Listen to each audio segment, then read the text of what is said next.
Hey everyone, I'm Adam Sellers with the Queen City Sellers team, and this is our first episode of featuring small businesses here in Charlotte. And I'm a local agent in the Charlotte market with the Queen City Sellers team, and we'd love to introduce Chrissy Casella with Aura and Ember to our first ever podcast. Yeah, thanks for having me today. I'm excited about this. Yeah, I'm super pumped to actually bring audio and video and feature amazing businesses like the one that you've created in just such a short time and really talk about and highlight what you do. So Chrissy, can you tell me a little bit about your business and give me a little bit about the business name and how you came up with that? Yeah, absolutely. So Aura and Ember is a luxury fragrance brand that's based right here in Charlotte. The name represents two things. Aura represents the energy that we put out into the world and how we show up every day. So when you think about fragrance specifically, right, it's something that's a mood-based, it's creative, it's signature, it's who you are and what you are bringing into the space that you're walking into. The ember is the flame that lights us inside. And so whether that be represented in a candle or whether that be represented in the way that we show up each and every day, ember is really that reminder that there is a fire inside all of us and we just need to stoke the fire. Love every bit of that. Stoking that fire, that heartstring, that passion. What we were talking about that, your success principles a little bit. Yeah, so this podcast is a little bit about moments that people don't see. You know, and the decisions were made and success was clearer than it feels. You know, before we talk all about your business, how would you define success today versus when you started this business, a little over a year ago? A little over a year ago, yeah, wow. Success is so different now. So when I first started this, success was showing up to a market and having one person be interested in what I had to offer. You mean a market, meaning like the Christmas markets or the outdoor spring markets? Exactly. Okay. Yeah. So my first market was actually in Matthews. It was at the Hangar in downtown Matthews before they opened the storefront, and they have like this little storage shed in the back, and handcrafted markets put it on. And it was just a really cool way to bring, vendors and small businesses into downtown Matthews to kind of set up shop. So we did our first one and we sold one candle and then we sold another candle and another one and another one. And it was very interesting. So success in the beginning was finding one person that might be interested in what I was doing. Just the one. So creating momentum moving forward. Yes. Yeah, just the one. Today, success looks very different for me. Today, success is not only believing in myself and the business and what we've built, but having the courage to get out and share that with the world. Success is more about building the relationships and building the community than it is about the product so much. It's about the feeling that it brings to somebody. It's about the ambiance that it sets within their home. It's about the confidence that we can exude from someone else because they love the way they smell. Yeah. Right? And they love the way that they show up. So very different world of success today than it was when we started. Yeah, those paths always seem to evolve from the beginning to the middle and even throughout the time you own the business. So, with that success, was there a moment yet early in your young business where you just said, I'm out? Like, I think I should just quit tomorrow. Are you kidding me? I even had one yesterday. Yes. What did that look like for you? What made you wonder, is this really worth it? Was it a challenging client, or was it the expenses, or is it the challenge of the business growth? Like, what made you just say, I don't know if this is right for me? Yeah, in the beginning, honestly, it was expense. It was twofold. One, it was the expense because I was kind of a hobbyist, right? Trying to figure out how to be a business owner. Yeah. And so the thought of bulk ordering to get discounts and how do I get creative? How do I find suppliers that I trust was a really difficult process. That kind of coupled with, I didn't really know who my audience was. I didn't know who I needed to engage with and who would kind of gravitate. And honestly, what changed that path for me was as I kept going to markets and testing products and getting customer feedback and asking for that very honest feedback, I was able to better understand who my customer was, who needed this product, how do I engage with them and help support what it was that they needed. And that was a pivotal moment in the whole thing. And as time goes on, right, I was able to get some clients to kind of understand things and really understand where my vendors are, finding those vendors, building those relationships, and being able to bring the cost down. And so that turned it around to say, okay, now we actually have something. We can do this. So quitting didn't happen. Quitting didn't happen. It was on the verge. Quitting, yeah. Yesterday was a totally different moment. Yesterday was a fear factor moment. And it's funny because those fears pop in us when things are about to evolve and change. Yeah, at your most desperate times, you'll always find that fear will grab you and tell you that you're not ready yet. Yes. Yeah. And it's always right before an explosion and expansion Yeah. that it happens most. And yesterday was just one of those fearful days. I'm reading a book from that. It's called 3 Feet from Gold. And that's been one of the things I was mentioning to you today that like, yeah, that moment you're just the most scared is the moment you probably should just take one more step closer to the end and the final thing, and you'll probably see the gold that's on the other side of that opportunity. Absolutely. That's the time you just leap. Don't even take the step. Just, it sounds so easy dive, right? Just dive. Figure it out later. It's going to be okay. Fail forward is what we like to say in the real estate industry. But yes. What made that, that season hard emotionally or financially? Like when you were going through that, like what specifically made it hard? It's honestly a lot of, I'm going to get really vulnerable. Yeah, that's okay. So, absolutely. That's the point. Growing up, right, my parents were in careers for their entire lives. Same. And that's how I was raised. That's what you did. Yeah. So the thought of leaving corporate America, and that was a job that was, corporate America's never safe, but it was stability, right? It was a paycheck that was coming in consistently every 2 weeks. I knew what to expect. So from a financial standpoint, it was terrifying to leave. On the flip side of that, I also knew that if I didn't do something different and do something that related to my passion and what I loved and what I was excited about, that I would regret it for the rest of my life. So the hardest part really was leaving comfort and something that I had been in for so many years, decades and decades, and putting myself in a place where I was going to be uncomfortable, and I really had to learn and grow and change and think about things in an entirely new way. Yeah, I think one of the favorite quotes we get from Gary Keller is where uncomfortability meets growth. Yes. So when you get uncomfortable with everything and start to really move yourself, that's where you grow so much and change. And I think, we always say your business grows to the extent you do. I think you're just growing right along with it as you fail forward, right? You do. So many little one-liners I love to throw out there, but they're really great. They are, and they're all relevant, right? No matter what season of life you're in. So, looking back now, how close do you think that you actually were to a breakthrough in that moment, like when you were feeling that? Oh, it was right there. It was literally right there. And the moment that I opened myself up to listen and receive feedback and hear truly what people needed was when it all changed. So ultimately you had to hear it first. Yeah.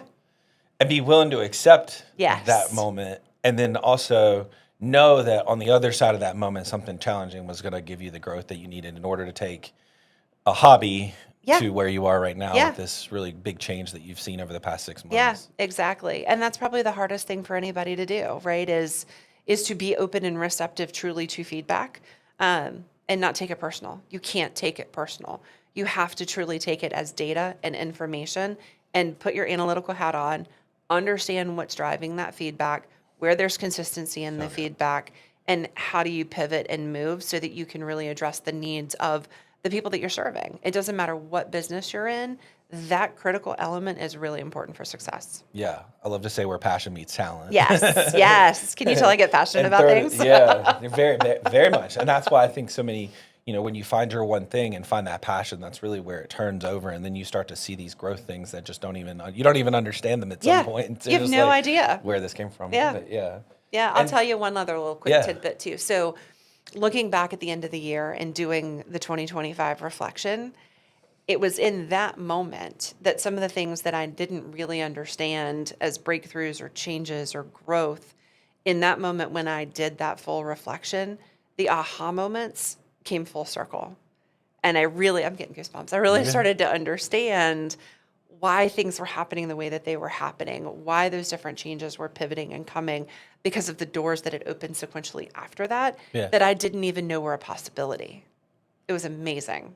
So the ahas that you went through and reflected on. So you took some time, obviously, to reflect on your business every Oh, yeah. year just to get in a relationship with that.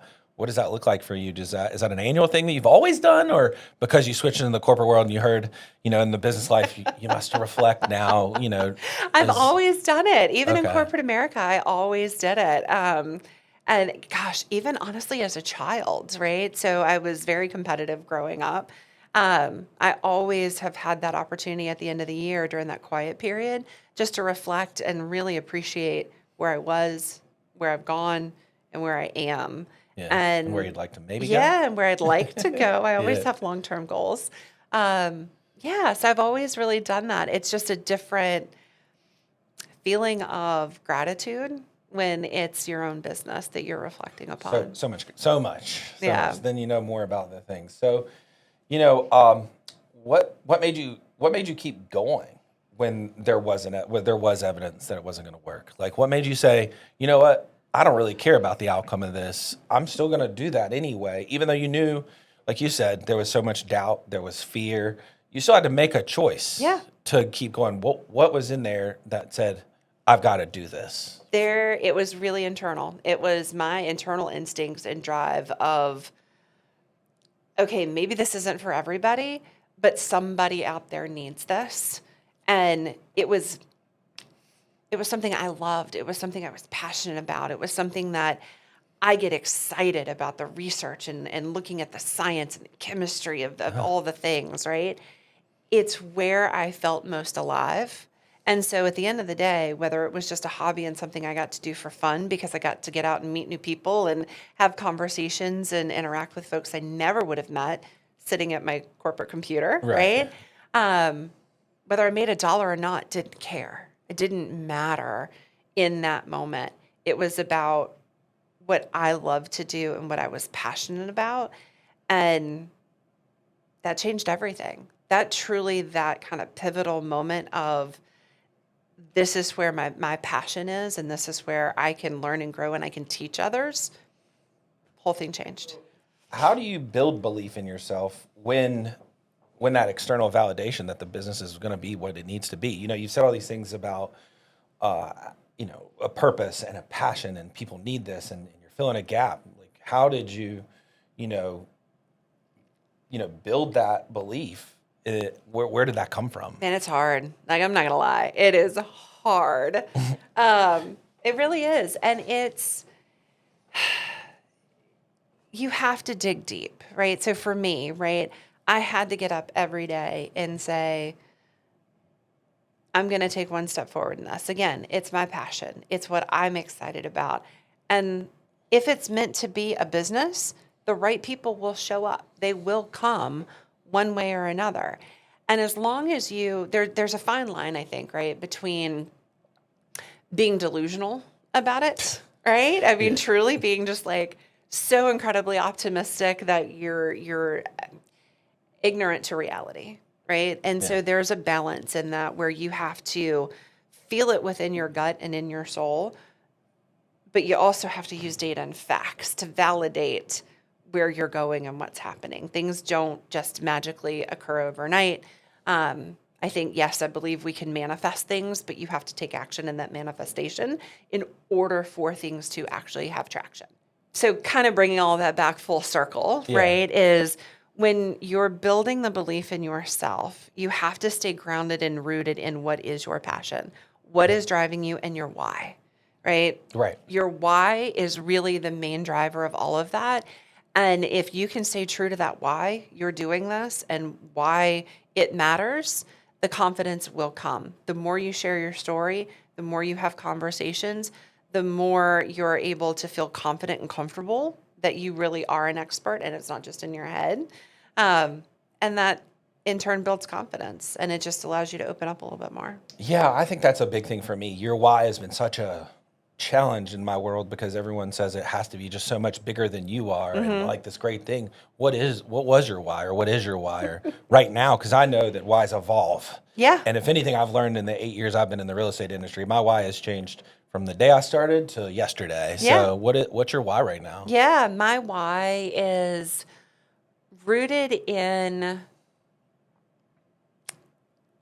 allowing people to have an experience that brings them joy, that brings them peace, that brings them recovery, that brings them relaxation in a way that feels luxurious and attainable. And I think there's so many things in the world that get tagged as luxury, right? Luxury doesn't mean expensive. It doesn't have to mean expensive. So how do you create a life that feels amazing and luxurious in every way, shape, or form that fits you and where you are and what you need and what you want? While you also know that, we're not talking about my business quite yet, but you also know from my standpoint, right, that the products that you're getting are clean. They're phthalate-free. They're paraffin-free. They're low-smoke wicks when we're talking about candles. It's something that you can put on your body and in your home that is going to elevate your ambiance. It's going to elevate your mood, but it also brings you peace of mind knowing that what you're bringing into your house is clean. If you were explaining everyone what you deliver and the products that you do, what does Aura and Ember, outside of the classics of understanding your why and your experience and what's made you create this business, what products do you offer so that if someone were to see us today, they would want to reach out to you and talk a little bit more about? Yeah, absolutely. So anything you can think of that a fragrance goes into, we can do. Wow. So perfumes, candles, colognes, room sprays, reed diffusers. We have bath salts that we just launched this year. Okay. We're working on body oils. We're working on bath soaps and like bath gels. So anything and everything you can think of from a fragrance standpoint, Aura and Ember is going to be able to deliver. The really cool thing that I love is our experiences, though. So let's say, Adam, you're like, hey, I want a one-of-a-kind fragrance that I can't find anywhere else, and I want to put that into a closing gift for my clients, right? And maybe I don't like fire, so I want to do a room spray as part of my baskets. Great. Guess what? You and I get to sit down. You and I are going to have a conversation. You're going to tell me, what are the fragrances that resonate with you? What do they mean to you? What memories do those evoke for you? What does success smell like to you, right? And we're going to extract those. Then you and I are going to sit down and you are actually going to have a hands-on experience where you get to create that fragrance. Oh, wow. And we're going to bring those blends together so that Adam now shows up in scent form, right? Nice. There was a realtor, and it's funny, his name was Stephen Cooley, and he used to do an open house. And he called it the Scent That Sells. The Scent That Sells. And I'll never forget that YouTube video. I still have I watch it, and if he ever watches, I'm sure he would get a good laugh at. It was one of my favorite YouTube videos. It was almost close to the another coach or a real estate expert who was a trainer would talk about koi ponds in a fit. In the fit. It was so funny.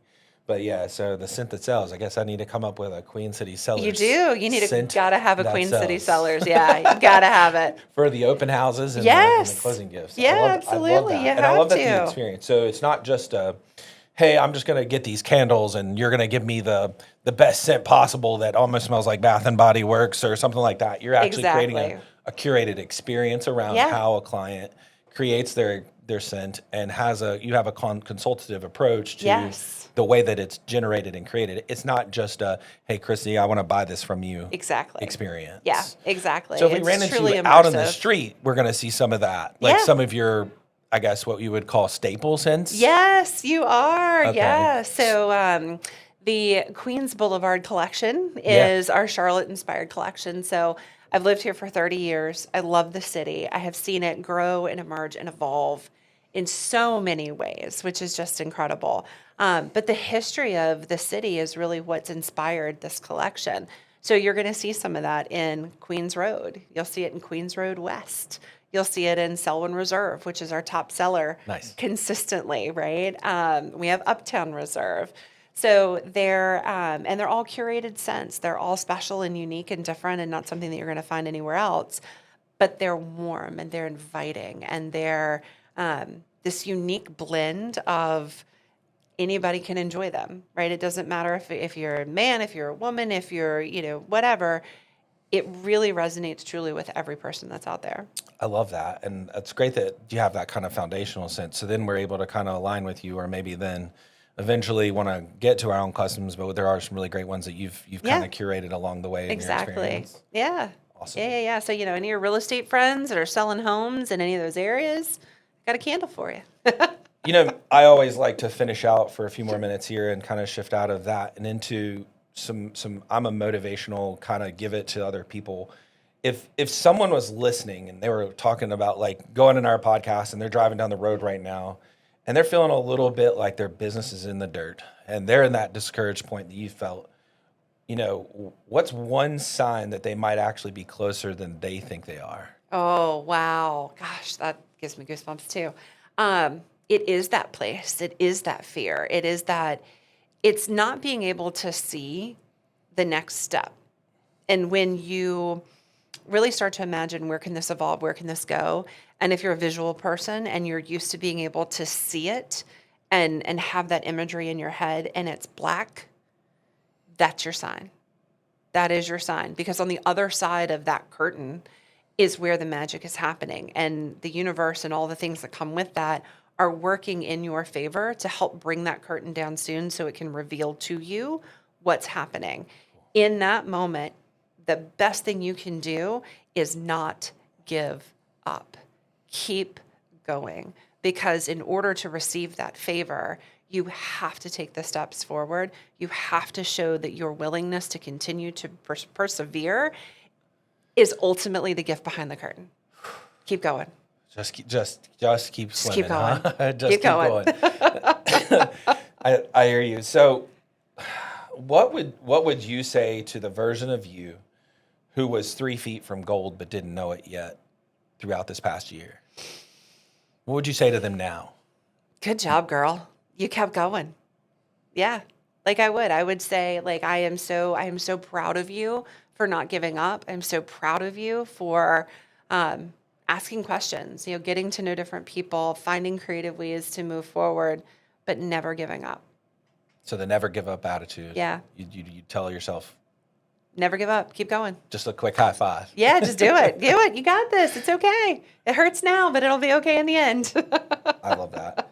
So last question for you as we wrap up this conversation today. And by the way, this has been fun and so fantastic. And I knew it would be. I couldn't imagine having such a first guest. I don't know. Everyone's going to have a tear to reach out. Oh, thank you. I don't know I if they're going to be appreciate ready for, but where can people experience Aura and Ember and connect with what you're building? If they've heard this podcast and things you've said have resonated with them or the experience around the curated scent that they want to create, where do we go to find Aura and Ember? And how do we get there? Question. So the two best places to go today are auraember.com. So it's AURAEMBER.com. Or you can follow me on Instagram at auraandember_co. Those are really the two best places right now. Our products that we have that are curated, they are across town in different locations. So we're at Reese Salon and Spa in South End. We're at Local Focal in the Elizabeth neighborhood. So those are two great places you can go experience it 7 days a week and check out what we have to offer. As far as the experiences right now, because it is a curated experience, reach out to me on my website. Let's have that conversation. We're going to pick a place to go to have that experience that makes you feel warm and invited and comfortable. So that could be in your home. It could be a cool little park that we pick. It could be, my little intimate office for now. But yeah, that's the best way to find me. Yeah, and you're growing so much. So I know you Yes. have a lot of great things in 2026, and I cannot wait to follow along as you curate and create those opportunities for yourself. Thank you. And thank you so much again. I'm Adam Sellers with the Queen City Sellers team.